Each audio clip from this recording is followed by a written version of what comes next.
Star Wars en direct vous est présenté en collaboration avec siteclan.net, mintinbox.net, StarWarsHolonet.com, PlanetStarWars.com, StarWarsUniverse.com, Star Wars Geeks Québec, ainsi que Génération Star Wars et Science-Fiction.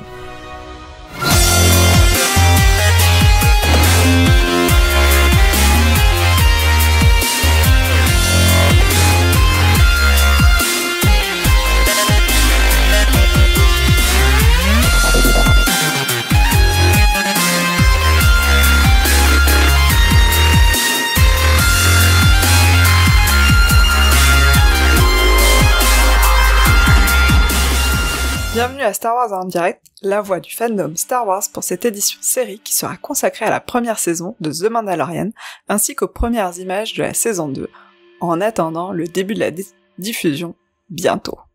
Je suis Céline et je serai accompagnée par Sylvain. Bonjour Sylvain. Bonjour Céline, bonjour à tous. Sylvain, quoi de neuf dans ta vie de geek ? J'ai commencé à pourrir ma petite nièce avec des vêtements issus de la boutique de Star Wars en direct. Elle a deux jolis bodys, un rose, un bleu, qui l'attend. Je continue la collection de Black Series. J'en ai pas mal qui sont arrivés. Mando Beskar, le capitaine, j'allais dire capitaine Flamme, mais capitaine tout rouge. Le même mec, le mec qui a la même armure que Metal Chrome, mais en tout rouge. Des Stormtroopers, du clone, du Sith. Donc voilà. Et demain, normalement, je reçois un Purge Trooper avec staff, électro-staff, là, qui vient de Fallen Order. Bien, moi aussi, j'ai fait mes petits achats sur la boutique SWD. J'ai récupéré ma mug SWD. Donc je vous conseille d'aller voir tous la magnifique boutique sur Redbubble. Donc vous pouvez la retrouver sur le site officiel starwars.direct. Vous cherchez la rubrique boutique, il y a une boutique Europe et une boutique Amérique. Les designs sont totalement exclusifs, puisqu'ils sont faits par Danny, notre leader suprême. Voilà, moi j'ai craqué pour la mug isotherme, qui est plutôt pas mal, elle est faite en métal et tout, franchement sympa. Et mon autre WhatsApp, c'est que j'ai fait le Star Wars Unlock. Vous pouvez retrouver d'ailleurs mon avis à la fin de l'émission Gamer sur Star Wars Unlock qui a été faite par Sébastien et Julien. D'ailleurs, j'en profite pour évoquer les dernières émissions. Alors, on a une émission littérature sur Throne Ascendancy et une interview avec Thibaut Claudel. Je pense que Sylvain, tu pourras nous en parler.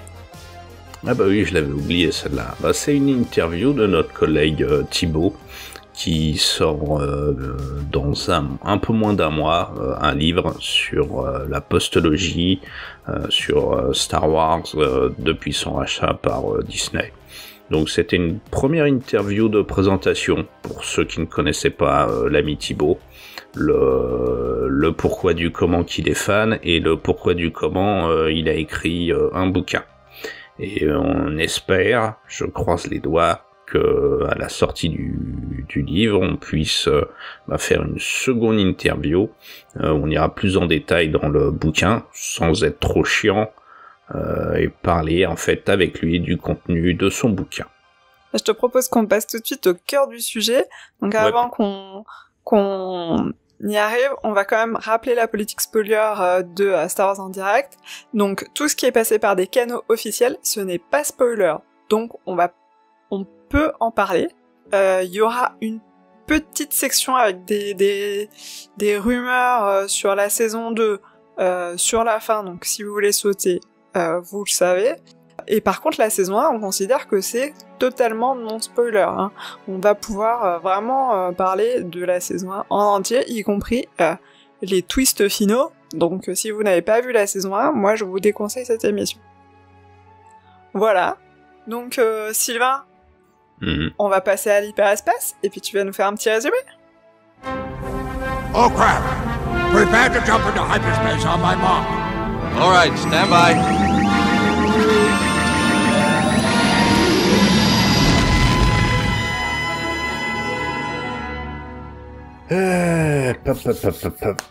C'est parti. Allez, un résumé rapide de la saison 1.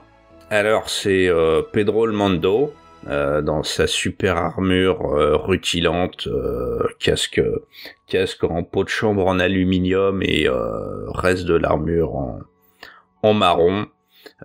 C'est donc un gentil chasseur de primes, qui tabasse les gens dans les bars pour aller récupérer sa prime, qui sacrifie les transporteurs de speeder et qui n'aime pas les droïdes. Il a une dent contre les droïdes. Ça lui pèse sur l'estomac. Au cours d'une mission, qu'est-ce qu'on a lu, se va confier la délicate tâche d'aller récupérer une cible âgée de 50 balais sur une planète lointaine, très lointaine. Cette mission est confiée par d'anciens impériaux, dont l'un est joué par le magnifique Herzog. Si vous ne savez pas qui c'est le genre de monsieur où même si vous n'avez rien fait, quand il vous regarde, vous vous demandez quelle est la connerie que vous avez faite. Et la connerie entre maintenant et votre jour de naissance. Donc Pedro, il part en mission sur une planète lointaine, très lointaine. Il tombe nez à nez avec des bestioles qui ressemblent à des grosses couilles sur pattes. Après les avoir domptées, il arrive à utiliser ces bestioles pour se déplacer là où il y a la cible. Après avoir dézingué encore une fois tout plein de chasseurs de primes et fait alliance avec une saloperie de droïdes kamikazes. Qu'est-ce qu'on a lu ? Eh bien, se rendre compte que sa cible de 50 ans, c'est en fait une toute petite créature toute choupinette. C'est un mini Yoda, tout mignon, tout vert, tout mignon. On ira trop vite lui faire des papouilles. Et la saison 1, c'est tout simplement l'enlèvement par qu'est-ce qu'on a lu de ce bébé Yoda, parce que au lieu de le rendre aux gentils impériaux qui veulent tout simplement le découper à la tronçonneuse, eh bien il s'attache, qu'est-ce qu'on a lu, il s'attache à bébé Yoda, et donc ils vont parcourir la galaxie avec des chasseurs de primes aux fesses, enfin pas longtemps les chasseurs de primes aux fesses, généralement ils arrivent à tirer une ou deux fois sur qu'est-ce qu'on a lu avant de se faire dézinguer. À coups de lance-flamme, de fusil désintégrateurs ou de tout ce qu'est-ce qu'on a lu lui trouve sur la main. Il fait un détour par le village de Pocahontas, par un vaisseau impérial. Il fait même un petit arrêt clin d'œil en série sur Tatooine, où il va dans une cantina, clin d'œil, il utilise un speeder, clin d'œil. Il voit un doubac, clin d'œil, pour finir finalement, après en avoir un peu ras le cul d'être lui-même pourchassé, quand même derrière ce casque qu'on a lu, il y a un petit cœur qui bat et qui se demande qu'est-ce qu'il va bien pouvoir foutre de notre tout choupinet baby Yoda. Eh bien il revient avec une alliée qu'il a, une ancienne catcheuse, au gros bras et gros canon. Donc il retourne auprès des gens qui lui ont gentiment demandé de récupérer bébé Yoda pour tout simplement leur péter la gueule. Sauf que là, le petit Herzog, en fait, c'était pas le méchant de la saison. Il se fait démonter la gueule par le vrai méchant qui vient tout droit de la série Breaking Bad. Donc il fait le même genre de méchant, mais ce coup-ci avec un joli sabre tout noir et une superbe armure tout noir, avec un TIE Fighter avec les ailes qui se plient. Tout noir. Mais ouais, tout noir aussi, le TIE Fighter. Mais voilà, n'est pas Pedro le Mando qui veut. Après avoir sacrifié la plupart des Mandaloriens et montré qu'une femme avec un casque et des marteaux, ça fait des dégâts. eh bien, il réussit à passer son brevet de pilote de jetpack et à sauver Baby Yoda, à faire la paix avec l'ancien adversaire de Rocky. Et puis il part faire de nouvelles aventures, loin, très loin dans cette galaxie, avec Baby Yoda sur les genoux. Voilà, fin. Waouh. Ah bah vous avez demandé un résumé, hein. Donc, au casting de la saison 1, on retrouve Pedro Pascal dans le rôle du Mandalorien, Gina Carano qui fait donc la Shock Trooper, l'ancienne Shock Trooper, Nick Nolte qui fait un Nugno qui va aider notre Mandalorien, Giancarlo Esposito dans le rôle du grand méchant, encore plus méchant que Werner Herzog, Emily Swallow dans le rôle de la forgeronne mandalorienne, et comme tu disais, Carl Weathers, Apollo Creed, fait le petit chef haillon de la guilde locale. Ouais, le petit boss, l'ancien gardien a pris l'ancienne espèce de shérif de la ville où il est, qui se reconvertit pas dans le trafic, mais dans la gestion de la guilde des chasseurs de primes du coin. Voilà, et on a Omid Aptahi qui joue le Dr Pershing, qui est aussi dans l'équipe de Werner Herzog. Qu'on voit à peu près 35 secondes sur 8 heures. Ouais, 2 fois 35 secondes, je sais exactement. Voilà, la première fois quand Werner Herzog embauche le Mandalorien, et puis la deuxième fois quand le Mandalorien vient chercher bébé Yoda. Et pète la gueule à tout le monde. Exactement. Côté derrière la caméra, on a Dave Filoni, donc c'est le papa de Clone Wars, Bryce Dallas Howard, Rick Famuyiwa, Deborah Shaw et Taika Waititi. Que des noms qui vaut 40 points au Scrabble. Ouais, c'est vrai, et en même temps, que des grosses pointures d'un point de vue réalisation déjà. La série, elle a été pas mal remarquée, elle a été nominée comme meilleure série dramatique aux Emmy Awards. Elle l'a pas eu, mais elle a été aussi nominée dans 14 catégories, ce qu'ils appellent les catégories créatives. Elle en a reçu 7. Pour vous donner un peu des exemples de catégories créatives, c'est par exemple meilleur costume de science-fiction, meilleure interprétation pour un doublage pour Taika Waititi qui fait IG-11. Donc voilà, c'est pas les prix les plus prestigieux, mais ouais, il y a quand même des prix qui correspondent à des interprétations. C'est quand même des belles petites statuettes. Voilà. Alors, quelle est ta critique globale sur la saison 1 ? Alors, globalement, sur la saison 1, j'ai bien aimé. Si je prends en global, hein, malgré, hélas, finalement un creux au milieu. Il y a vraiment... je les ai revus récemment, je les ai enchaînés. Et il y a vraiment, pour moi, 2 épisodes au milieu de la saison qui... pas ne servent à rien, mais m'emmerdent. Parce que je trouve que c'est pas mal fait, mais ça m'intéresse pas. C'est pas que ça m'intéresse pas, mais ça m'intéresse moins. Vraiment les épisodes, clairement, les 3 du début, les 3 de la fin m'intéressent le plus.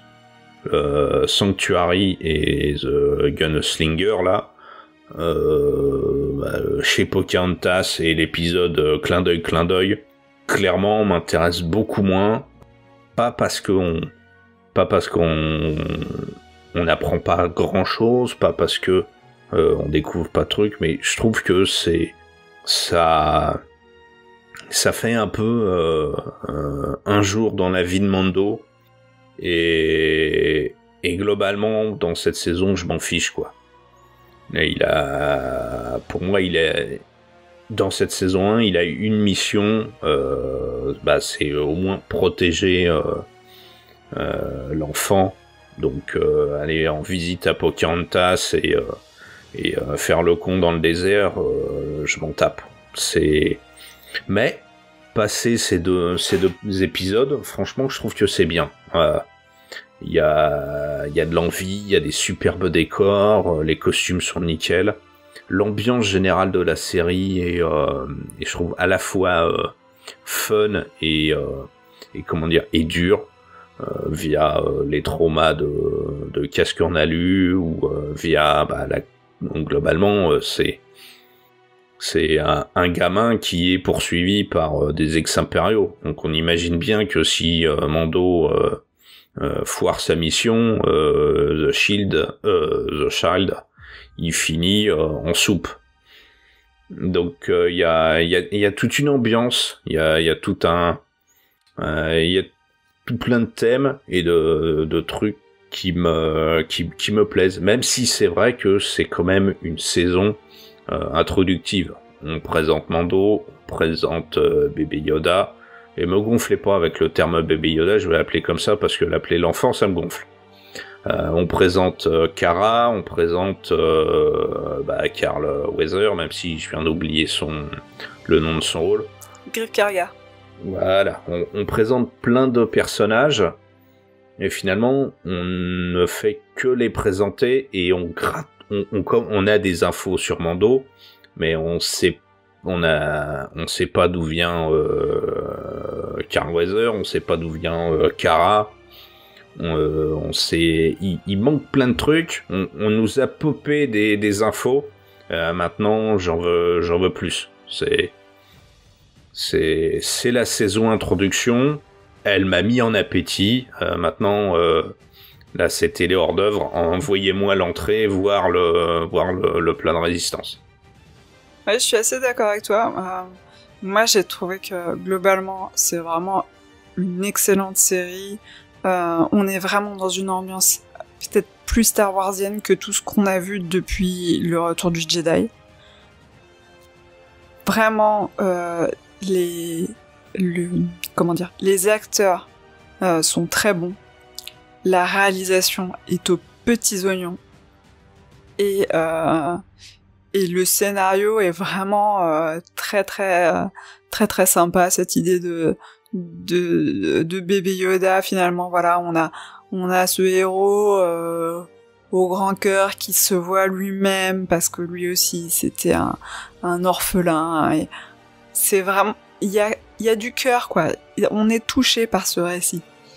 C'est peut-être même un poil trop gentil, c'est-à-dire que des fois on se dit vraiment le Mando, on nous l'introduit un peu comme un bad guy dans le premier épisode, mais c'est assez vite oublié. Par exemple, dans l'épisode de la prison, ah bah non, mais il les enferme les autres, mais il les tue pas, quoi. Vraiment, et il est gentil, quoi. D'ailleurs, moi, c'est peut-être voilà, c'est un des reproches que je ferais, et comme toi, je trouve que c'est dommage que finalement on n'ait pas un arc narratif complet, qu'on ait des épisodes un peu qui semblent un peu stand-alone, des épisodes qui font penser plus à des épisodes de remplissage qu'autre chose. Contrairement à toi, moi, c'est plutôt l'épisode de Tatooine et la prison, les prisonniers, que j'ai moins aimé, parce que le sanctuaire, je le trouve quand même d'une grande beauté. J'aime bien le rapport de l'enfant avec les autres enfants. Je trouve que, je sais pas, il y a quelque chose qu'on arrive un peu à gratter aussi dans la sensibilité du Mandalorien. On sent que on commence à nous expliquer son histoire de casque et tout, et il y a quelque chose, vraiment. Alors que vraiment sur l'épisode de Tatooine, à part peut-être la mécanicienne qui me fait franchement rire, pour le reste, moi je vois pas l'intérêt. Même Ming-Na, moi j'adore Ming-Na, et je trouve qu'elle est complètement sous-utilisée. on la voit 2 minutes, quoi. Elle Voilà, a 3 c'est lignes de ça. dialogue et basta. Et clairement, sur l'ensemble de la série, comme tu dis, les personnages secondaires sont sous-utilisés, sous-développés. Je pense que Cara Dune aurait pu avoir une étendue de personnages 10 fois plus forte. Donc on verra, hein. Peut-être que à la saison 2 ce sera le cas, mais voilà. Et je pense que il y a encore du chemin à faire pour avoir une meilleure qualité encore. Bah, moi, je suis globalement, je suis de ton avis un peu moins sur le côté gentillet. C'est vrai que même les combats sont bien, mais sont assez gentils. Mais il découpe un type dans une porte, il découpe un type en deux dans une porte, il désintègre littéralement les Jawa. Dans la prison, c'est vrai qu'il tue pas les gars. Par contre, je te rappelle qu'à la fin de l'épisode, il laisse le détecteur de la République et on voit bien que la République est en train de foutre en l'air toute la et il commence par toute la station spatiale et il commence par faire sauter l'intérieur du hangar où il y a les 2 enfoirés qui sont à l'intérieur. Ah mais quelque part, tu vois, il le fait pas lui-même, il salit pas les mains. Et je suis d'accord que dans les 2 premiers épisodes, il salit un peu plus les mains, mais je trouve que il y a une évolution peut-être un poil trop rapide vers la gentillesse. Mais peut-être que ça va pas être le cas, hein. Peut-être que dans la saison 2, ils vont remettre un petit coup de... Ouais, mais je trouve qu'il y a toujours... regarde le combat de la forgeronne. Elle balance plusieurs troopers directement dans le machin le feu, qui sert à faire... Ouais, dans le la feu. forge, ouais. C'est vrai que c'est vrai qu'au début sa fêture impitoyable et puis il s'attendrit un peu, mais globalement la série est assez parfois glauque sur les thèmes et les mises à mort, on va dire.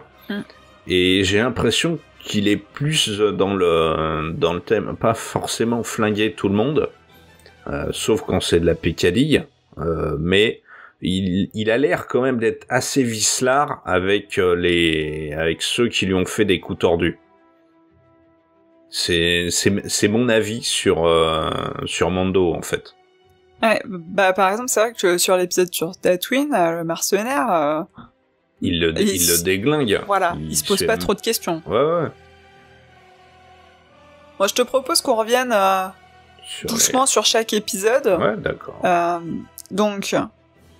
Le premier épisode, le Mandalorien, donc je pense que t'en as pas mal parlé dans le résumé parce que c'est vrai qu'il installe beaucoup de choses, donc ça on a besoin pour toute la saison.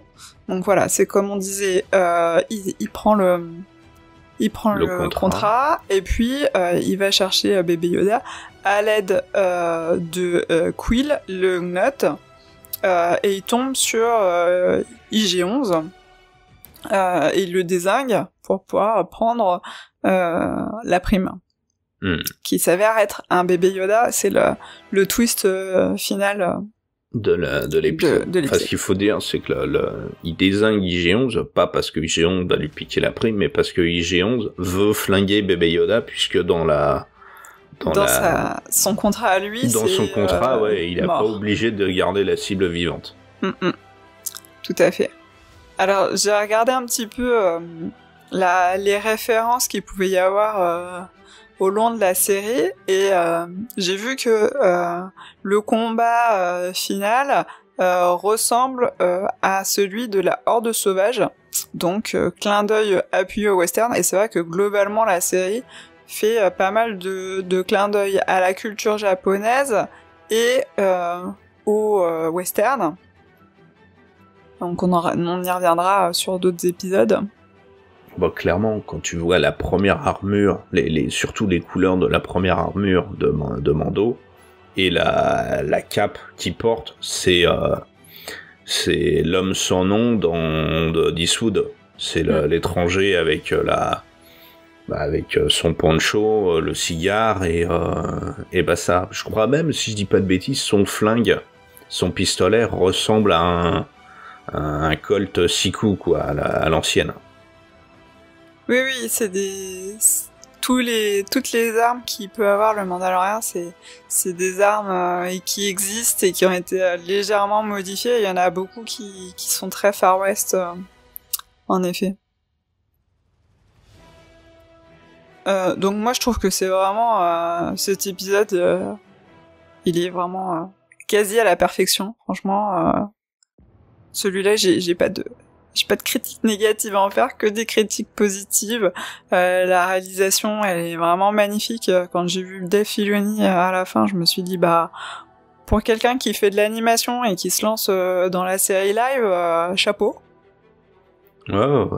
Après, on sait qu'il a aidé, on sait via les making-of qu'il a été aidé par Favreau et par les autres. Mais c'est vrai que pour quelqu'un qui est, je connais pas la bio de Filoni sur le bout des ongles, mais a priori pour quelqu'un qui n'avait jamais filmé d'acteur réel, enfin filmé du réel, c'est vrai que c'est l'un des épisodes où j'ai rien à dire de négatif dessus. Ça pose l'ambiance, les acteurs sont nickel, les effets spéciaux sont nickel. C'est excellent, quoi. Voilà, si tu veux chipoter, tu vois que dans les bastons, dans les échanges de coups de feu, ça, c'est pas parfait. Pareil, comme tu disais, la référence à la Horde sauvage et le combat avec la machine gun, sur place, tu vois que si tu prends en détail, en fait, il fait un tour complet sur lui, et si tu regardes, il tire beaucoup au sol, en fait. Le canon est très souvent incliné vers le bas, alors qu'il y a des ennemis absolument partout, quoi. Et c'est la magie des effets spéciaux. Ouais. Même si tu vises mal, tu arrives à tes fins. C'est ça, c'est un laser magique. C'est ça. Et donc, la suite, c'est finalement, il veut ramener sa prime, mais son vaisseau est tout démonté par des Jawa. Donc, bon, franchement, il est mignonné. Moi, je l'ai trouvé assez jubilatoire parce que c'est de l'Indiana Jones puissance 10 avec un gun qui désintègre, donc franchement c'est sûr. En plus, très fun. T'as la rêve, il y a toute la séquence où il s'énerve contre les Jawa et pour notre plus grand bonheur il les désintègre. Comme tu disais, en plus de l'Indiana Jones, il y a carrément une référence c'est dans lequel? C'est dans la dernière croisade où Indy est accroché sur le côté d'un tank et il va se faire écraser par parce que le tank frôle une falaise, et là ils font le même délire avec le char des sables. Tout à fait. Où il est accroché en plus sur le même côté, non, attends. Non, ils ont inversé la scène. Indy, là, il est sur le côté gauche et va se faire écraser par une falaise qui est à droite. Et non, c'est Mando, ça. Et chez Indy, il est sur le côté... Il est côté droit, je crois, ouais. Il est côté droit, ouais. Mais c'est vrai que c'est un épisode assez fun où oui, on a notre grand Mandalorien qui passe cet épisode à se faire maltraiter par des Jawa. Et le plus important à retenir finalement de l'épisode, c'est le fait que l'enfant utilise la force. C'est la première fois en fait qu'on a cette manifestation-là. Et pour aider Mando en plus. Totalement. Et ensuite, dans le chapitre 3, Mandalorian ramène l'enfant au client, et puis finalement, il change d'avis, il le reprend, et puis après avoir récupéré sa prime, et finalement se remettre en question, vu ce qu'est la cible, quoi. Et c'est ce que lui dit aussi la forgeronne. Elle lui dit, mais du coup, en quoi c'est un ennemi si en fait il t'a aidé? Je pense que ça le travaille aussi un petit peu. Oui, il y a une question de morale parce que dans l'épisode 2, The Child, en fait, bébé Yoda a utilisé la Force la première fois pour aider Mandalorian. Donc là, il a la conscience qu'il travaille. Mais en tout cas, ce qui est bien, c'est qu'il a sa conscience le travail après qu'il ait récupéré le pognon. Après, mais qu'il ait récupéré une nouvelle armure. en Beskar, donc une belle armure couleur aluminium. Ce sera pas pratique quand il fera 56 degrés dans le désert, hein. Ça, on le verra pas arriver, à moins de 1000 km. Et là, c'est vrai que c'est un épisode assez qui se termine un peu en apothéose, parce que c'est presque la première fois en fait où on voit Mando combattre des ennemis qui sont capables de répondre, mais tout seul. Il met une vraie torgnole la première fois aux impériaux, et on voit dans l'embuscade aussi, là, sûrement l'une des plus belles séquences de toute cette saison 1, l'arrivée des Mandaloriens qui sortent de leur cachette super secrète, et qui viennent prêter un coup de main à Mando, parce que this is the way. Yeah. Ouais. Et il y a un petit truc là-dessus, par contre, un truc qui m'a fait éclater de rire dans cet épisode quand je m'en suis aperçu. Et un truc que je trouve qui est illogique par rapport à ce qu'on nous présente parce qu'on nous dit, là, les Mandaloriens, il y a une purge du temps de l'Empire, ils sont très peu, ils sont cachés, tout ça, et ils sortent à la surface un par un, en fait. Donc ça garde le mystère. Sauf que si vous regardez bien la séquence, que fait Mandalorien pour aller dans leur tanière secrète? Eh bien, dans cette ville-là, ou dans ce petit village, il va au marché, il va au fond du marché, il va derrière le marché, et quand je dis derrière, c'est derrière l'étal du marchand, hein. Il prend une porte, il descend un escalier, et quand il arrive en bas d'escalier, vous voyez de la lumière encore dehors. Il tourne à gauche, et qu'est-ce qu'il y a à gauche? Deux Mandaloriens en train de taper la discute. Ouais, c'est pas très très discret. C'est pas discret. Alors moi, je veux bien qu'il y ait un secret, mystère, machin, mais une tanière secrète où t'as un seul escalier, qui a priori, où il n'y a pas de porte qui se ferme, qui donne directement sur l'extérieur, c'est moyen comme tanière secrète. Hein. Bah d'ailleurs, une fois qu'ils ont montré qu'ils étaient là, les impériaux ont pas trop de soucis à les trouver. C'est ça, on y reviendra un peu plus tard. Mais c'est le premier truc, c'est quand je l'avais pas vu la première fois, mais c'est quand j'ai revu les épisodes hier pour préparer cet épisode-là, où j'ai tilté là-dessus. Je suis non, sérieux. Ah, mais c'est parce qu'il te montre pas tous les détours qu'il fait. Oui. Bon. L'épisode suivant, donc c'est un des premiers épisodes qui finalement est un peu hors arc, c'est le sanctuaire où on introduit Cara Dune, et Cara et le Mandalorien aident les villageois à se débarrasser de brigands et qui sont appuyés par un AT-ST. Cet épisode-là, c'est clairement un remake des 7 samouraïs. Hein. Le nombre de clins d'œil qu'on peut avoir au long de l'épisode, c'est... C'est Mando chez Pocahontas dans un simili remake des 7 samouraïs.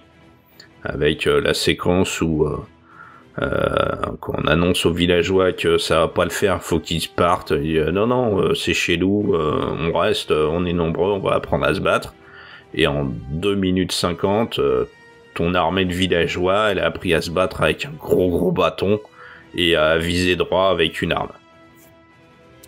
Ouais, presque ça aurait pu faire un arc narratif en soi, en prenant son temps, on aurait pu l'étaler sur 3 épisodes, en installant les choses petit à petit.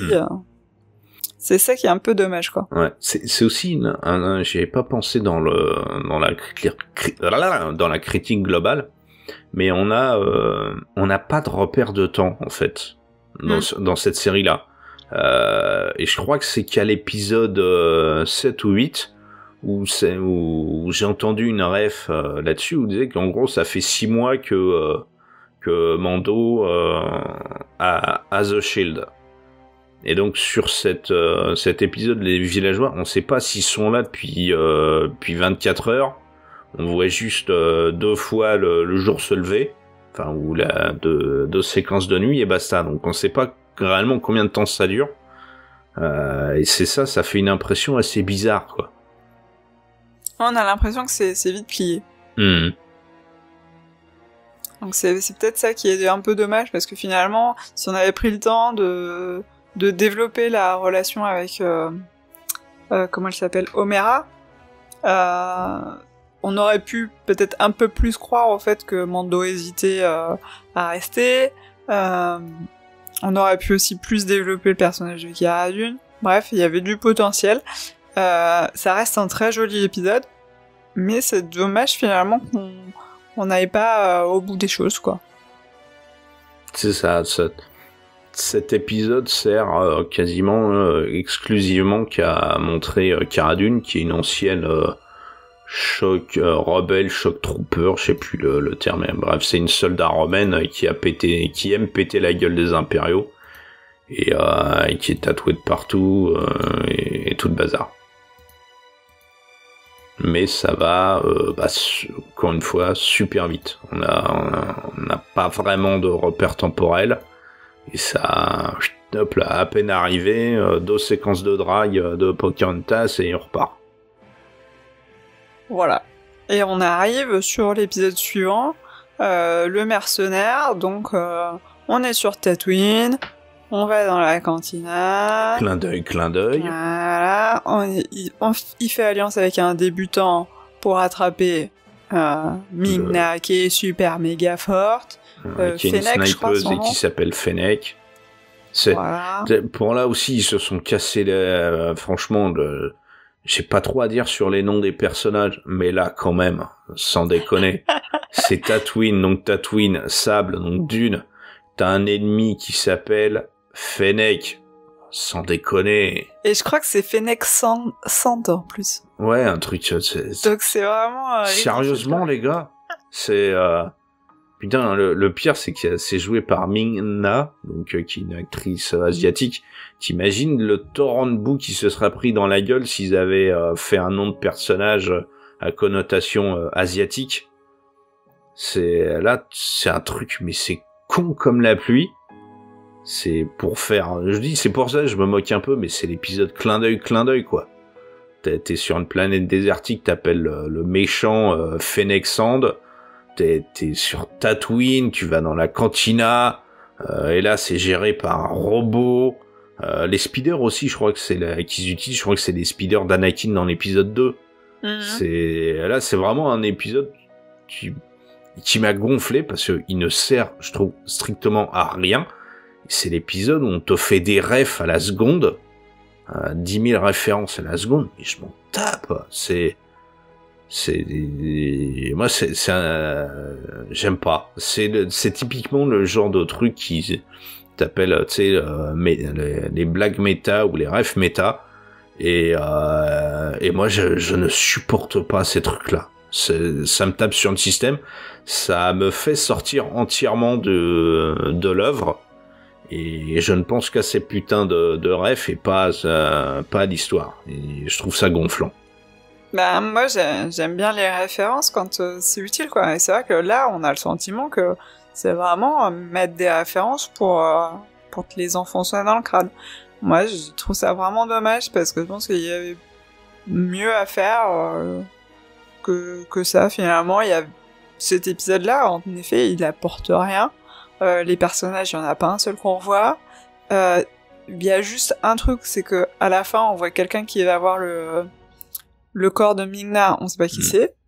Alors, si je dormais pas devant l'épisode, on entend, alors c'est peut-être une ref à la con, mais on entend la personne qui marche, elle fait des bruits, tu sais, les bottes dans les westerns, avec les éperons. Le schling-gling. Et on sait, alors attention spoiler, on sait qu'il y a un personnage, dans la saison 2, qui va jouer un shérif de Tatooine. Est-ce que par hasard ce serait pas une ref à ce personnage-là? Alors c'est possible. Je comptais pas parler de spoiler, man. En effet, j'ai rien dit de plus, mais quand j'ai vu en fait cet épisode, moi j'ai trouvé que la cape elle ressemblait vaguement à celle de Boba Fett. Donc voilà. Bah, quand on sait que, sans être spoiler, pour moi, ça pourrait être... c'est pour ça que je pars dans cette idée-là de ce personnage qui est je te propose qu'on en revienne quand on parle de la saison 2 pour éviter de spoiler les gens qui voudraient pas avoir les rumeurs. Oh bah tu sais comment ils me gonflent, hein, ces gens-là. Je voulais dire un dernier truc sur cet épisode, c'est que globalement les épisodes comme ça, filler, moi je les ai trouvés plus appréciables la deuxième fois que la première fois. Parce que tout simplement, la première fois, j'attendais que ça avance. Et la deuxième fois, je savais que ça avancerait pas. Donc, par contre, j'étais moins attentive. De temps en temps, voilà, je regardais mon téléphone ou les choses comme ça, parce que je savais que je louperais rien, quoi. Et ça, c'est un peu dommage, parce que finalement, si je suis pas 100% attentive, c'est que je n'apprécie pas l'épisode 2 entièrement. Voilà. Moi, je me suis envoyé quasiment tous les épisodes en une seule fois. Donc c'est vrai que ça passe. Je trouve que ça passe mieux quand t'enchaînes tout que un par un. Ouais, je suis d'accord avec toi. Le fait d'avoir des épisodes comme ça où t'avances pas, si tu les passes rapidement et que t'arrives directement à nouveau à un épisode où t'avances, ça te paraît moins long. Je suis d'accord. Bon, dernier épisode de remplissage, c'est le prisonnier. Donc là, qui n'a rien à voir avec la série. Non, le prisonnier, non. Donc, ils doivent aller chercher un prisonnier dans une prison qui s'avère être une prison de la République, qui doit être vide. Et en fait, il y a un gardien qui se fait démonter joyeusement. Et un gardien et tout plein de robots gardiens. Voilà. Finalement, Mando arrive à doubler ses acolytes pour les enfermer eux. Et à la fin, une fois qu'il a livré le prisonnier et qu'il a touché sa prime, il double aussi le prisonnier libéré et le donneur d'ordre en les livrant à la République, puisqu'il a mis la balise de la prison en route et dans la base du commanditaire, voilà, tout à fait. Ouais, alors ce qu'il faut peut-être, parce que là, en fait, il les a doublés parce qu'ils l'ont doublé d'abord. Ils ont essayé de lui faire à l'envers. A priori, on sait qu'il y a une animosité entre Mandalo et le gars qui vient de libérer. Dans l'équipe là qui viennent le libérer. Alors il y a un ancien sniper impérial. Il y a Biff Tannen, l'acteur qui joue Biff Tannen dans le rôle d'Eva Ronien, c'est ça? Ouais. Le machin à cornes qui ressemble au diable dans Légende. Et une Twi'lek violette adepte des couteaux. Ils viennent récupérer le frère de cette Twi'lek. Ah oui, et puis le droïde aussi qui est Zero, qui s'appelle Zero et qui est dans le Razor Crest et qui lui se fait démonter, je crois, par Baby Yoda, je crois. C'est Mando qui lui... Non. On pense que Baby Yoda va le démonter parce qu'il le regarde, il tend la main et là on le voit exploser et en fait on s'aperçoit que c'est Mando qui est derrière. Et cette scène est vraiment, vraiment excellente. Ah ouais. Globalement, moi je l'avais déjà dit quand on avait critiqué cet épisode, je trouve que c'est dommage parce que Natalia Tena, moi c'est une actrice que j'aime beaucoup et je trouve que on voit pas l'étendue de son potentiel. Bon, comme Ming-Na en fait, finalement, globalement, je trouve que les autres personnages, à part le Mandalorien, dont on a du mal aussi à voir le jeu d'acteur, mais qu'on arrive quand même à pressentir à travers de sa voix et de son jeu. Moi, je trouve que d'ailleurs, c'est impressionnant comment ils arrivent à faire transparaître le jeu d'acteur. Mais pour les autres, je trouve que c'est vraiment dommage parce qu'on a des grands acteurs et ça passe très très vite et il n'y a pas assez de profondeur parfois. On comprend aussi qu'ils étaient plus ou moins amants, Mando et la Twi'lek. Ouais, la Twi'lek violette. On comprend en gros qu'il y a une grosse animosité entre Mando le frère et la sœur Twi'lek et le donneur d'ordre. C'est aussi pour ça que Mando se venge à la fin, parce que finalement, il n'avait pas spécialement finalement de raison de les trahir à la fin, si ce n'est que avant de partir, quand lui prend sa prime et va se barrer, on entend très rarement, on entend et on voit le commanditaire ordonner la mort de Mando. Mais il est sans ça, je veux pas dire qu'il avait pas de raison de les trahir avant. Il les a juste enfermés dans la prison et a priori, même le frangin quand il doit abandonner sa sœur, il en a un peu rien à foutre. Donc ouais, on sait pas trop ce qui s'est passé, mais moi je comprends que probablement le Twi'lek il est en prison à cause d'un plan où Mando a fini par l'abandonner. Donc c'est pour ça qu'il lui en veut. Et le commanditaire, je sais pas trop en fait, on sent bien que quand il arrive, il a envie de lui faire à l'envers, à Mando. Et d'ailleurs, quand il commence par lui dire d'abord on va le faire avec le Razor Crest, ensuite ils lui disent pas que c'est une prison républicaine, enfin voilà, à chaque fois en fait il se retrouve toujours avec des surprises, donc il comprend bien que ce commanditaire il se fout de lui, donc je pense que c'est pour ça que derrière il se venge à la fin. Il y a aussi il y a aussi ça. Et puis à la fin, la boucle est bouclée, on revient avec le client, Werner Herzog. En fait, Greef Karga envoie un message à Mando, lui dit il faut quand même qu'on règle cette histoire, si tu vas pas fuir toute ta vie, je vais pouvoir trouver un arrangement. Mando accepte parce que il arrive aussi à la même conclusion que de toute façon il tombe toujours sur des gens qui veulent choper l'enfant. Il embauche Cara et Quill pour l'aider dans cette mission. Et Greef Karga lui explique que au départ le plan c'était de le buter, et finalement en fait quand il voit bébé Yoda qui le soigne en fait après s'être fait attaquer par des dragons là, il change, il te retourne sa veste et il décide de faire alliance avec Mando et sa bande et de doubler le client impérial. Et ensuite le dernier épisode, je pense on va finir sur les deux. On les fait. Donc le client se fait tuer par Gideon. Qui est un mof. S'avère être un mof encore plus puissant que le client. Le bébé Yoda est récupéré par des speeders, enfin des scout troopers qui tuent Quill. D'ailleurs ça c'est la fin de l'épisode de l'épisode 7. Et l'épisode 8, en fait, c'est toute la fuite du quartier général des Impériaux avec le sacrifice d'IG-11 qui a protégé bébé Yoda jusqu'au bout. Voilà. Et alors ça, c'est une référence à Terminator où on a aussi les Terminators qui finissent dans la lave.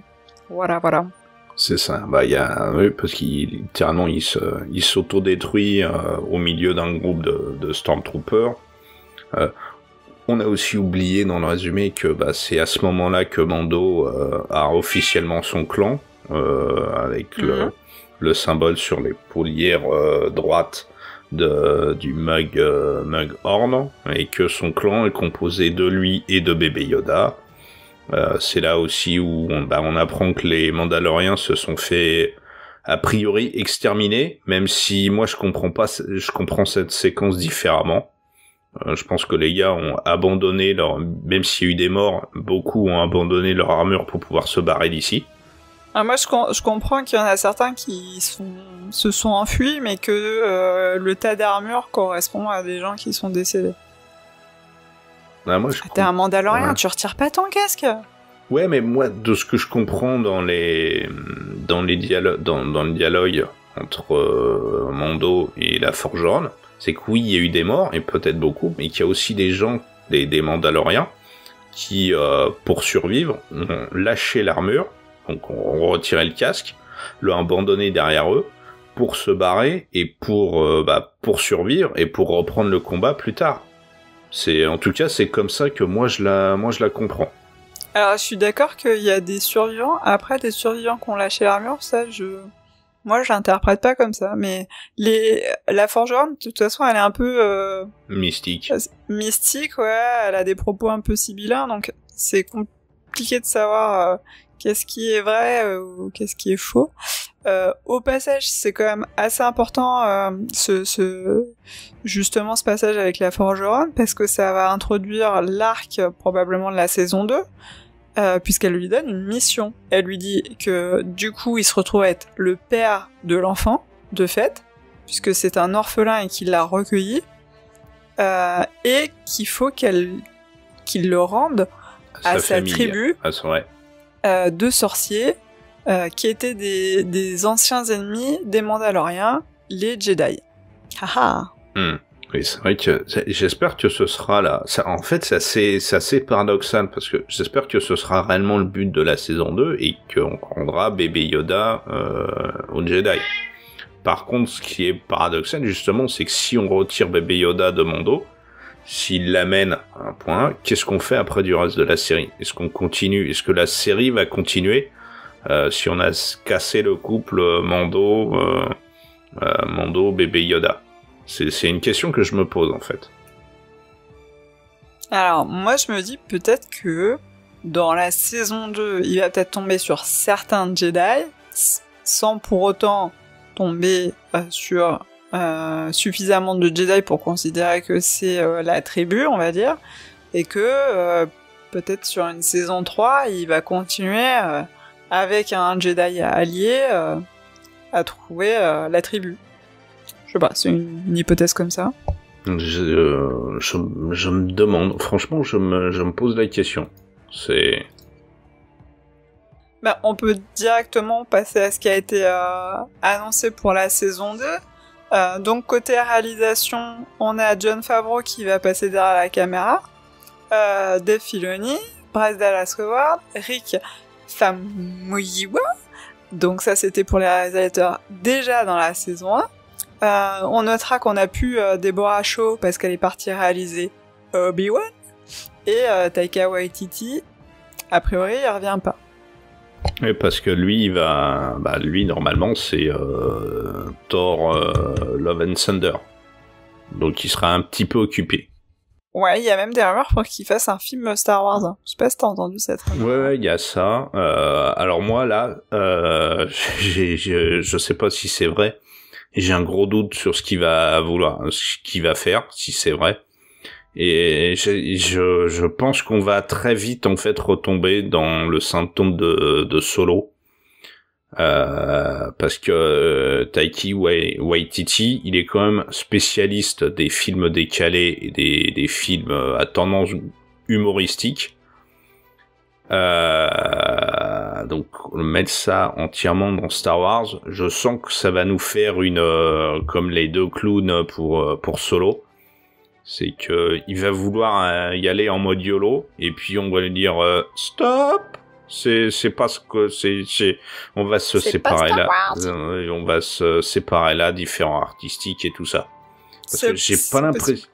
Je connais pas exactement toute la filmo de Waititi, mais entre ce qu'il a fait chez Marvel, je crois qu'il a fait un truc horrifique, humoristique pour un autre truc, pour une autre maison, plus ce qu'il fait pour Marvel, plus Jojo Rabbit. J'aime beaucoup ces films, mais je sens que ça va encore mal se passer avec un réal qui fait des choses décalées. C'est vrai que c'est pas la ligne suivie pour le moment. On verra. On a quand même des petits nouveaux aussi. On a Carl Weathers qui va passer derrière la caméra, donc notre Griff Karga préféré. on a Peyton Reed, qui est le réalisateur des 2 films Ant-Man, et Robert Rodriguez, qui est le réalisateur de Spy Kid, qui a fait aussi des choses un peu plus adultes, on va dire. Il a réalisé une scène dans Sin City. Bah, c'est surtout Rodriguez, c'est surtout Desperado. C'est surtout, le grand pote de Tarantino et l'un des fils spirituels du gros Weber Weinstein.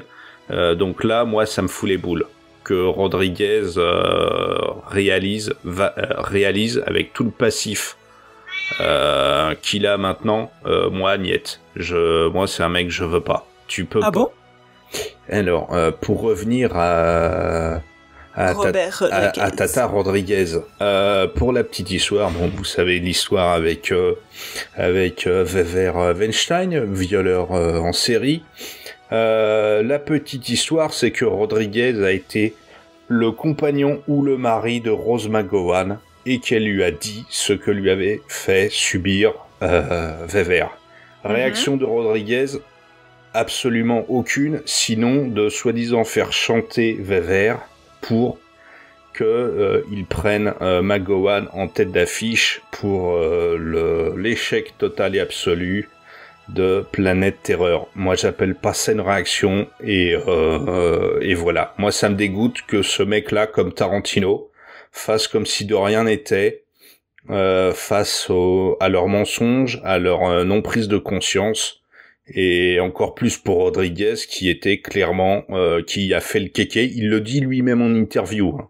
Rose McGowan lui annonce le truc à une soirée hollywoodienne et il a sorti les muscles, il a sorti son chapeau de cow-boy de mes couilles et sa casquette de merde. Il a été attrapé Weinstein et l'aurait fait chanter pour que Rose McGowan se retrouve à la tête de Planète Terror. Et moi ça c'est niet. Moi c'est un mec non, c'est même pas hors de question. C'est quand t'es pas lié à la personne, je peux encore comprendre que tu fermes ta gueule, mais là non, niet. Surtout que sur coup de non, y a pas. Comment vous voulez que ça change quand des gens qui sont parfaitement au courant, qui sont au cœur du truc, ferment leur gueule et font semblant de rien. Donc niet. Moi je veux pas Rodriguez sur Star Wars. Dégage connard. Écoute, moi je pense que t'as raison. Enfin, faut pas laisser ce genre de comportement. Voilà. Donc, écoute, on verra bien ce que ça donne en réalisation. Après, moi, je pense que il y a pas de raison pour que, d'un point de vue artistique, ça donne pas quelque chose de très bien, parce que je pense que ce sera pas dégueulasse. Mais non, moralement, moi non, je peux pas cautionner que ce mec-là fasse semblant de rien. Il y a pas à chier. Eh ben, c'est dit. Ouais. Bon, je te propose que du coup, on passe ce qu'on a pu voir dans les bandes annonces et les spots TV qui sont sortis récemment. Les deux, je crois qu'on a 2 bandes annonces et elles sont assez courtes globalement. On y voit, c'est pêle-mêle, un Razor Crest qui est en très très mauvais état, et là pas parce qu'on l'a déboulonné, mais parce que a priori il y a du tir, il y a du crash sur de la glace, il est ouvert de partout, la carlingue est vraiment déchirée. On voit une poursuite par du Razor par 2 X-Wing. On a aussi une silhouette encapuchonnée dans la foule, enfin qui est à part dans la foule et qui étudie a priori Mando, qui disparaît subitement, hein, le coup classique, il y a un personnage au premier plan qui passe devant et puis hop, personnage mystère, il nous a fait une Sylvain Mirouf. Potentiellement que c'est un Jedi, parce que je crois que c'est on entend les paroles de la Forgeronne qui parlent à ce moment-là. Tout à fait, ouais. Justement en parlant de la tribu des Jedi. Des sorciers. On y voit un bateau.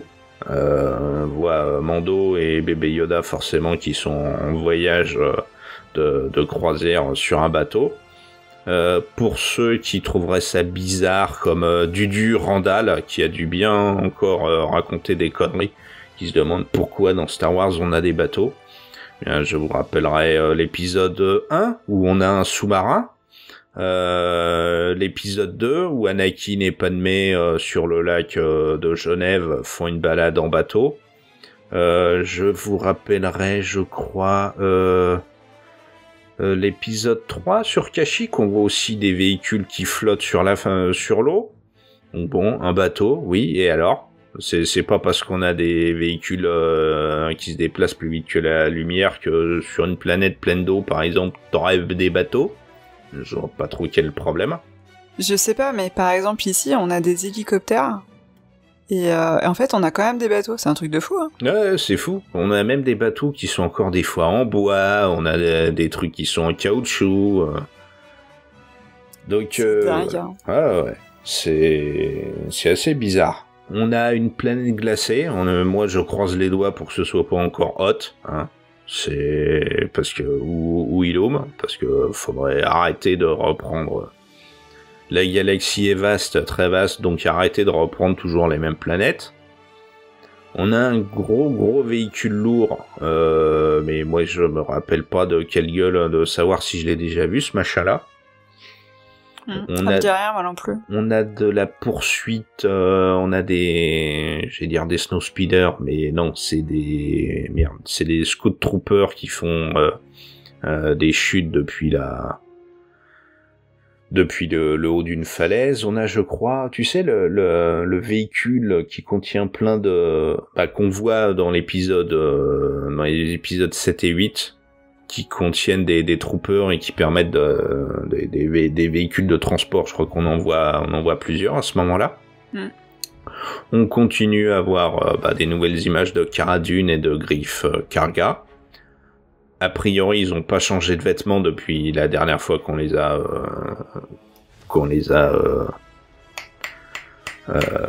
j'allais dire abandonnés, mais depuis qu'on les avait vus dans la fin de la saison 1. On a une... Alors, ouais. Non, je suis pas d'accord du tout. Ah bon ? Parce que moi, j'ai noté que Cara Dune, dans la saison 2, elle a un décolleté 4 fois plus grand que dans la saison 1. Ah ouais. Bonjour la sexualisation des personnages féminins. Ah bah, j'avais même pas fait gaffe. C'est... Mais tu regarderas, hein. C'est Cara Dune mi-bar. Attends, Cara Dune mi-bar, c'est pas ça se voit. Elle a un décolleté beaucoup plus prononcé, et je trouve que c'est dommage parce que on n'avait pas besoin de ça. C'était un personnage qui suffisait en lui-même, comme il était. Bah, surtout, ça va peut-être pas te plaire, mais disons, c'est une ancienne, j'allais dire pas, non, elle est pas catcheuse, mais c'est une ancienne combattante de MMA, et elle est quand même ultra baraquée, même air. Donc je trouve que c'est moins sexy qu'une personne, entre guillemets, normale. Oui, mais elle a un personnage qui n'a pas besoin d'être je vois pas l'intérêt. Moi, ce que je veux la voir, c'est mettre des nions aux troopers, qu'elle plie les troopers en deux. C'est ça qui m'intéresse, hein, la voir en bikini, là, franchement, je m'en fous. Bon, globalement, les spots et les bandes annonces sont pas mal. Ça met l'eau à la bouche, notamment les petites scènes avec le ring là, et puis ouais, la scène marrante. C'est très drôle. L'humour est bien présent avec c'est pas vraiment un endroit pour un enfant, mais je m'en fous en fait. Et puis après il y a plus personne. C'est ça. C'est pas mal. Moi j'ai bien aimé, ça m'a bien mis dans l'ambiance, et ça m'a bien donné envie de voir la saison 2. Surtout dans cette scène-là, c'est qu'on voit en fait, on la voit à plusieurs moments et découpée, et puis on voit surtout un combat entre Mando et d'autres personnages, et on voit Baby Yoda qui est dans son couffin volant, et qui, voyant que Mando est entouré d'ennemis et qu'il active son brassard, là, les oiseaux siffleurs, Baby Yoda se penche pour appuyer sur le bouton qui referme le couvercle de son couffin. Donc il est tout à fait au courant des manies de son père d'adoption, et je trouve ça assez marrant en fait. Ouais, c'est bien sympa. Bon, on va passer aux petites rumeurs. Donc fermez les oreilles si vous voulez pas les rumeurs. Il y a des choses qui ont plus ou moins été confirmées, mais moi j'ai jamais trouvé de source officielle de chez officiel, genre Disney ou Lucasfilm. même si j'ai trouvé des journaux sérieux qui en parlent. Voilà. Donc, on aurait Ahsoka Tano, jouée par Rosario Dawson. Donc, pour ceux qui visualisent pas, si vous avez vu Retour à Zombieland, c'est elle qui possède l'hôtel. On aurait Temuera Morrison qui serait de retour en Boba Fett. On aurait Katee Sackhoff qui ferait Bo-Katan. Alors Bo-Katan, pour ceux qui connaissent pas bien les séries animées, c'est celle qui prend la tête de Mandalore à la fin de Rebels, la sœur de la reine de Mandalore dans Clone Wars. Et c'était déjà Katee Sackhoff qui jouait le rôle. Alors Katee Sackhoff, pour rappel, c'est celle qui joue dans... j'ai pas retrouvé le nom de la série. La série avec les grippins. Aide-moi, Sylvain. La série avec les grippins. Ça me dit rien du tout. Ah oui, et puis j'ai profité de tes paroles pour retrouver les photos de Cara Dune. Effectivement, ils ont baissé le décolleté. C'est moi où elle porte exactement en fait la même armure, mais ils ont juste tiré le décolleté vers le bas. Ils sont cons, quoi. C'est ça, c'est juste ridicule. Mais c'est n'importe quoi. Battlestar Galactica, bien sûr. Battlestar avec les grippins. Les Cylons, t'appelles ça des grippins, toi? Mais oui, c'est eux qui les appellent les grippins. C'est pas grave. Et on aurait Timothy Olyphant. Je le connais pas pour le coup. Le méchant dans Die Hard 4. Ah, ok. Qui jouerait Cobb Vanth. Alors, Cobb Vanth, qui c'est? C'est le shérif de Tatooine, dont tu parlais tout à l'heure. Ouais, donc, les bottes pour ceux qui connaissent pas, ça fait partie des livres Aftermath, Riposte, je crois, en français. Je crois. Dedans, il y a un personnage qui se fait appeler le shérif et qui fait régner la loi sur Tatooine après la mort de Jabba. Et il s'avère que ce personnage a récupéré l'armure de Boba Fett. Il l'a trouvée chez les Jawa. Et alors, en fait, ce qui est dit, en fait, c'est que Timothy Olyphant revêt l'armure de Boba Fett dans Mandalorian. Donc, on ne sait pas si c'est le shérif. Mais si on garde la canonicité, en toute rigueur, c'est censé être Cobb Vanth qui a l'armure actuellement. Est-ce que tu veux réagir à ces annonces? Alors moi, j'aime beaucoup Temuera Morrison, comme c'est mon amour pour les clones. S'il y a vraiment l'armure et s'il y a vraiment Boba, moi je veux qu'on rende un peu ses règles, ses lettres de noblesse à Boba. Je sais qu'il y a la question de Boba, c'est pas un Mando, c'est un Mando, machin, tout ça. Django est-il un Mando, donc forcément est-ce que Boba est un Boba? Ça, honnêtement, je m'en tape. Moi, il porte une armure mandalorienne, c'est un Mandalorien. Surtout qu'on nous dit que les Mandos, c'est pas une race, c'est un credo, c'est ceci, c'est cela. Moi, je veux pas le savoir. Je trouverais même, en fait, ultra sympa que, finalement, Temuera joue un vieux Boba, peut-être blessé, qui a réussi à sortir du Sarlacc, mais qui est dans un état pas possible, et qui demande finalement à Boba de l'aide pour récupérer l'armure qui le symbolise et qui sûrement a été hérité, on nous dit ça a été hérité de son père, machin, tout ça. Et je trouverais ça finalement sympa que Temuera reprenne le rôle de Boba, reprenne l'armure de Boba, et qu'au final, Mando, en tant que Mandalorien, adoube Boba et fasse de lui réellement un Mandalorien. Et ça, je trouverais ça cool. Ouais, ça pourrait être pas mal. Moi, je suis pas une passionnée de Boba Fett. Je trouve que on nous le colle un peu à toutes les sauces et que c'est un personnage qui est pas super bien développé. Maintenant, si vraiment on nous le développe et qu'on en profite vraiment pour explorer la mythologie des Mandaloriens, bah pourquoi pas, franchement. Dans ce cas-là, moi j'aime bien Temuera Morrison, pas forcément voilà pour le rôle de Boba, mais pour le rôle des clones. Je trouve qu'il y a vraiment quelque chose de sympa. Après, il peut être là dans un autre rôle que Boba Fett. Hein. Il peut être là dans le rôle de Rex ou je ne sais pas qui. Ça peut être vraiment n'importe qui finalement, Temuera Morrison. N'importe quel clone. N'importe quel clone. Donc il y a vraiment du potentiel à l'avoir dans cette série. Et vu le nombre de clones qui doivent encore exister dans la galaxie, il a toute sa légitimité à apparaître dans The Mandalorian. Heureusement, j'ai envie de dire. Oui, c'est vrai que, mais je trouverais que ce serait fort de café, donc ce serait se foutre de la gueule du monde, de faire venir Temuera Morrison pour autre chose que jouer Boba Fett, parce que les clones c'est mignon tout plein, mais pardon, là on est c'est mignon tout plein, mais là on est 11 ans après le retour du Jedi, je crois. Ouais. Donc tes clones là, ils sont en état de décrépitude avancée normalement. Attends, si on a Ahsoka, on pourrait avoir Rex quand même. Que Ahsoka elle soit grand-mère, soit je veux bien, mais là on nous explique quand même dès l'épisode 2 que les clones ils ont une croissance accélérée, que ouais, c'est pas faux. Et on passe notre temps en fait même dans les séries à nous dire que les clones ils dépérissent assez vite. Ça. Donc ils arrivent à tenir encore le coup, donc c'est il y a combien entre l'épisode 3 et l'épisode 4, il y a 20 ans.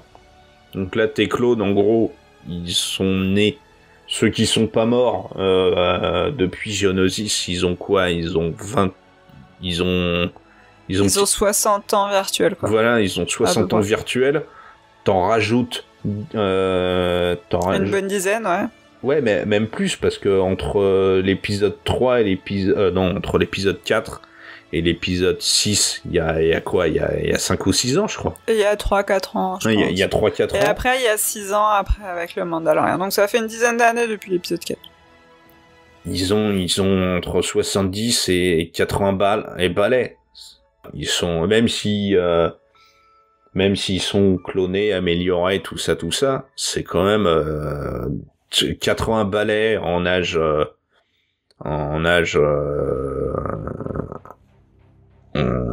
humain. Si tu mets l'accélération de croissance et tout le bordel, ils doivent pas être dans un état. Il y a quasiment que Boba qui pourrait être encore là sans être en état, qui pourrait réellement avoir l'âge de Temuera actuel, quoi. Ouais, totalement.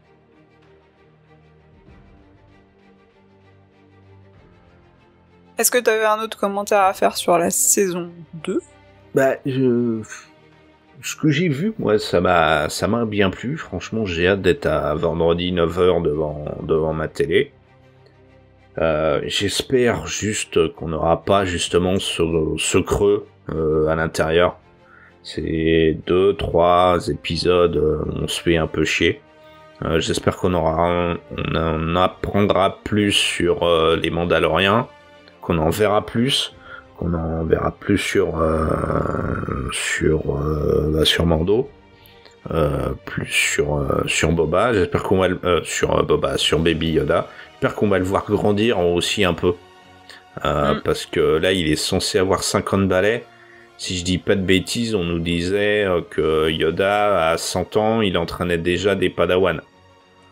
Donc ce serait bien qu'il ait d'un seul coup, tu sais, un peu comme dans certains films à la con où la nana elle est enceinte le lundi, le mardi à 13h elle est enceinte de 9 mois, le gamin naît à 16h, il a passé la première nuit, après la première nuit il a la taille d'un bébé de 5 ans, le jeudi il est adulte, et le samedi soir il est en train de mourir, tu vois. J'espère qu'il aura un moment une poussée de croissance, qu'on rigole un peu, quoi.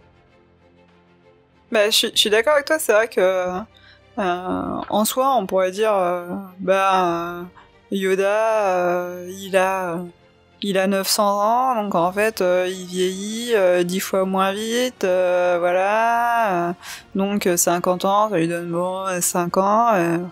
Et puis, il va vieillir à la vitesse de divisé par 10. Mais comme tu dis, en fait, Yoda, lui, il dit que ça fait 800 ans qu'il entraîne des Jedi, donc ça lui faisait qu'une petite centaine d'années.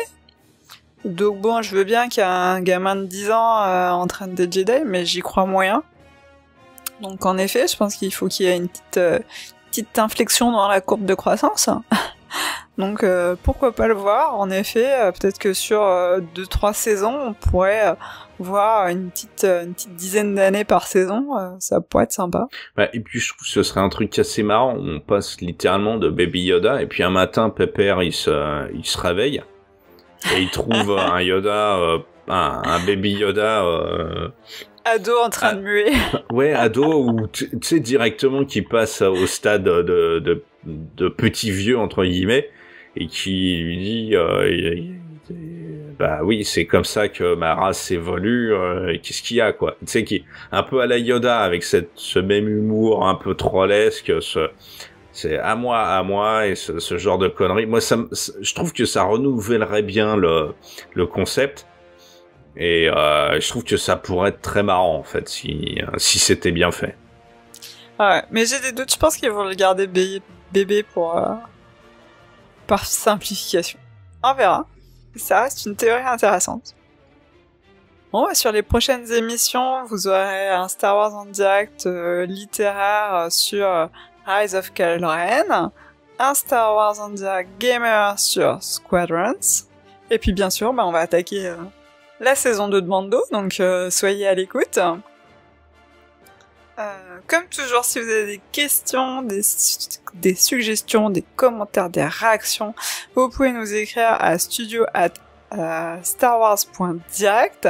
On est sur les réseaux sociaux aussi, Facebook, Twitter, Instagram, YouTube. On est disponible sur iHeartRadio, Deezer, Spotify, Stitcher, Google Play, Apple Podcast. On a aussi toute une communauté sur Discord.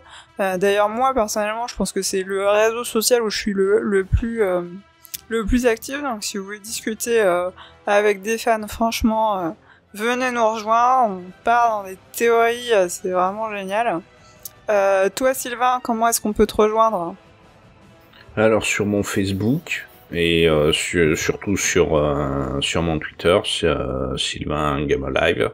Et puis aussi, je passe de temps en temps troller un peu les gens sur le Discord de Star Wars en direct. Donc voilà. Et d'ailleurs, si vous jouez à Squadrons sur le Discord, il y a une team. Vous pouvez il y a un salon audio pour pouvoir jouer avec les autres. Donc n'hésitez pas à nous rejoindre et à demander à faire partie de la team. De la part de Sylvain et moi-même, on vous remercie d'avoir été à l'écoute de Star Wars en direct. On est la voix du fandom de Star Wars. Et bien sûr, on espère que la force va rester avec vous. Bisous.